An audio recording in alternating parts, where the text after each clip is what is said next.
When I was a kid, my first experience with a miniatures game was back in 1990 with Hero Quest.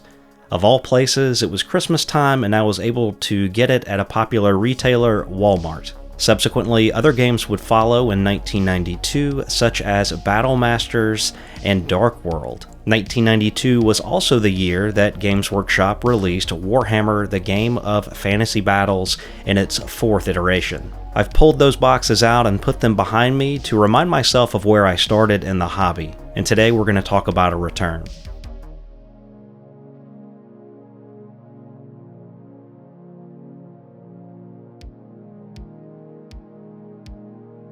Alright, thanks so much for tuning in. It's great to have you with us. My name is Jimmy, and today we are going to take a trip down memory lane. As a very young kid, I enjoyed small action figures and very small cars, such as Micro Machines, and I really preferred Micro Machines to Hot Wheels. Other miniatures took the form of action figures from Star Wars to G.I. Joe, Transformers, He-Man, and so much more.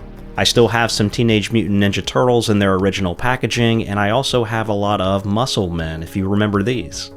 I was also into comic books and sports cards. The 1980s were just such a great time to be a kid.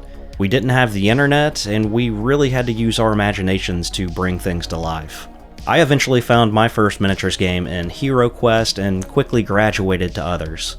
It's funny because I look at these miniatures now and I tried to slap some paint on them when I was a really young kid, and I remember getting frustrated because the paint wouldn't stick, and I'm looking at it now and it's totally watercolor. And that's a theme through all of these boxes, is I just wanted to have something a little more visually appealing. Although the figures are monopose and very basic, they have a certain bit of charm to them, and I certainly kind of miss this kind of simplicity. It was sometime after the release of Warhammer Fantasy Battles 4th edition that I was able to pick up a box set.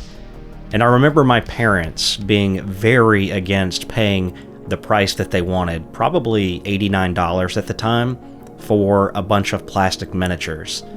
And now that I think about it, it kind of makes sense when I was playing with little green and gray army men. It's funny because I think back on those conversations when I was a kid and things really haven't changed that much. It's still an expensive hobby. I remember calling Games Workshop and the automated machine would say, "Thank you for calling Games Workshop, where all the boys have gone to bits." Now, coming from a small town, I really did not play ever. I didn't have anyone to play with. I grew up pushing the models around on the floor and kind of imagining what was happening in my mind. I was really drawn to the undead forces and really tried to take advantage of my parents as much as possible when they were feeling generous enough to buy something. I still have the original boxes of some skeletons and some of the skeletal cavalry. I have to think that Army of Darkness was driving some of that because it was, I guess, after 1995 when Braveheart came out that I started to get really into Bretonnia. It was at that time I decided I was going to try to paint my first miniatures, and you can see those here, very basic.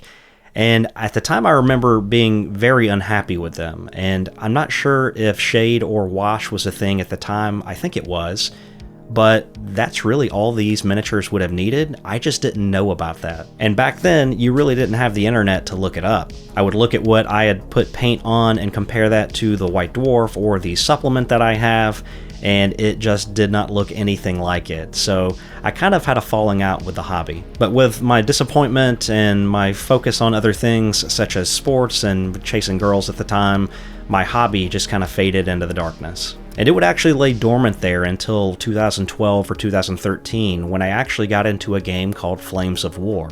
That eventually opened my eyes back up to Warhammer Fantasy, and at the time, 8th edition, and I happened to purchase 8th edition, the box set, in 2014, and sadly, that was discontinued shortly after, during the end times. My hobby journey continued, however, and there's just something about rank and flank games that I really enjoyed, and I ended up getting into Kings of War to scratch that itch, and I still have 3 fully painted Kings of War armies here at home. There's just something I absolutely love about seeing the rank and flank of cavalry charging into men-at-arms.